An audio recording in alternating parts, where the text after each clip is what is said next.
the sex trafficking trial of music mogul Sean Diddy Combs. Jury selection is expected to get underway in federal court here in Manhattan tomorrow. Combs has pleaded not guilty, but if convicted, he could face what would amount to the rest of his life in prison.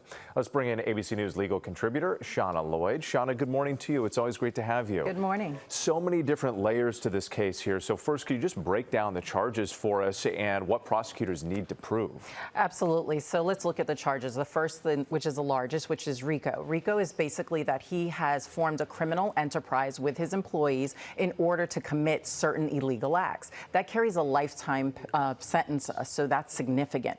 The second charge is going to be the trafficking. Trafficking is essentially that he was moving people by force or coercion in order to engage in criminal prostitution. So that's going to carry potentially another life sentence and a mandatory minimum of 15 years.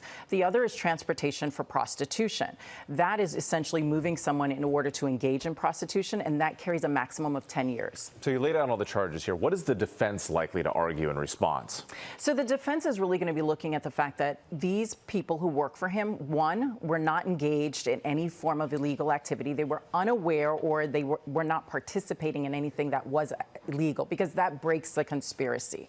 Also, they're going to say and allege that these victims were in a consensual sexual relationship and that these were not acts that they were not in agreement with. So that's what we're going to see the defense pose to counteract the state's arguments. So, Channa, you mentioned that he could be facing potential life in prison, potentially more than one sentence of life in prison. Last week, Diddy rejected a plea deal. We don't know the details, but it would have involved less time behind bars than if he is convicted. What do you make of that? Do you think that that shows he obviously wants to go to trial? Absolutely, because let's remember, a plea deal, that's part of the incentive why they offer it, is that you're going to get a reduced amount of time. So that's not surprising. However, typically when we see people reject a plea deal, it's because either they are not okay with the terms or they believe in their innocence and they want to take it to trial to be heard before a jury. And we're aware of the allegations in Cassie Ventura's complaint against Diddy. There is that video that was first obtained by CNN. It shows Diddy kicking and dragging Ventura. That was his girlfriend at the time. Judge ruled it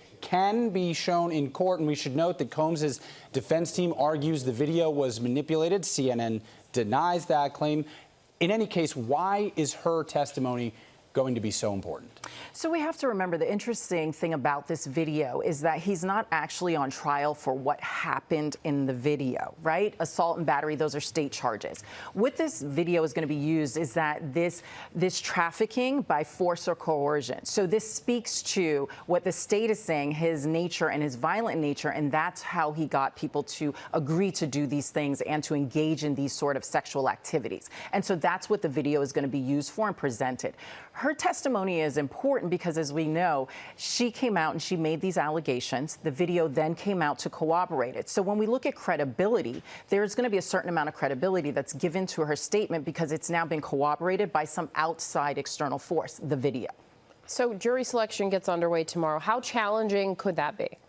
I mean, jury selection in a case of this magnitude is always challenging because we have to remember that everyone has heard about it and they have strong feelings. We're talking about issues such as, sexual lifestyle. We're talking about domestic violence. These are issues that typically people have strong feelings about. And so when you try to seat a jury, you have to make sure that either they are willing to listen to what's going to happen and change their opinion, and that they're not going to bring their outside influences in. So it's going to be quite a task to seat this jury. Yeah, it really is. Channa Lloyd, thank you so much for breaking it all down for us. We appreciate you being here.